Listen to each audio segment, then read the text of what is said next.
At least 20 people have been killed in Pakistan-administered Kashmir after security forces fired guns and tear gas at protesters.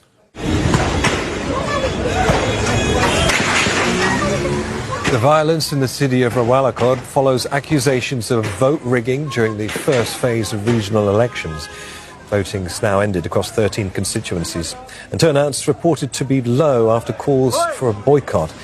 Al Jazeera's Kamal Haider's following the story for us from Islamabad. Kamal says security forces firing on demonstrators, mounting casualties following accusations of vote rigging. What's the immediate situation on the ground after the first phase, Kamal? Well, Neve, it's important to note that the protest in Rawalakot has been going on for a number of weeks because of their demands, and of course that protest has been time and again checked by the security forces, who have resorted to tear gas and of course also using live munitions. However, the election accusations of rigging happened in Mirpur, where the election took place on Monday. The turnout, of course, was very low.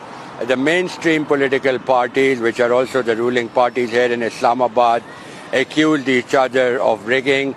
Ironically, many people here will tell you that the government in power also came amidst allegations of rigging. So that election was separate. However, because of the violence that happened on Monday evening, the protest was called in Mirpur, where the elections were held yesterday.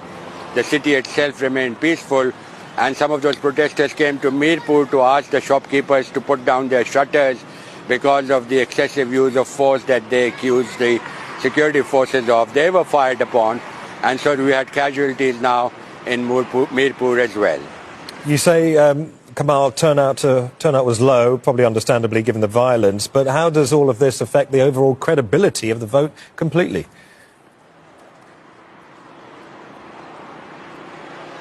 Well, as far as Pakistan is concerned, many people here will tell you that the credibility of the elections is always a question mark, that the decisions are not made by the voter, by the powers only. So that accusation stands all the time. Whenever there's an election in Pakistan, it is mired in controversy.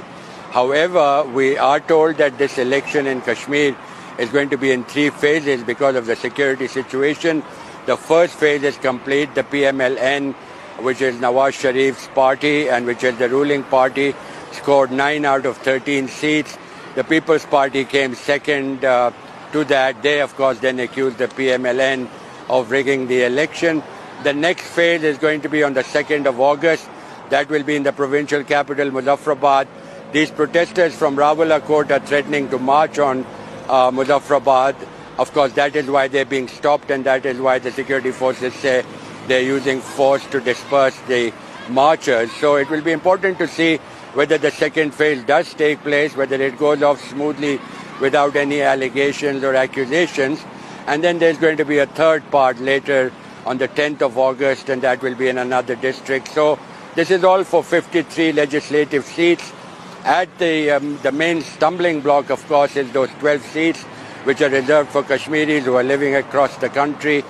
They take part in the elections. One of the Joint Action Committee demands is that those seats should be removed because they accuse the government of using those seats for political engineering. Kamal Haider in Islamabad. Thank you, Kamal. Still ahead on Al Jazeera.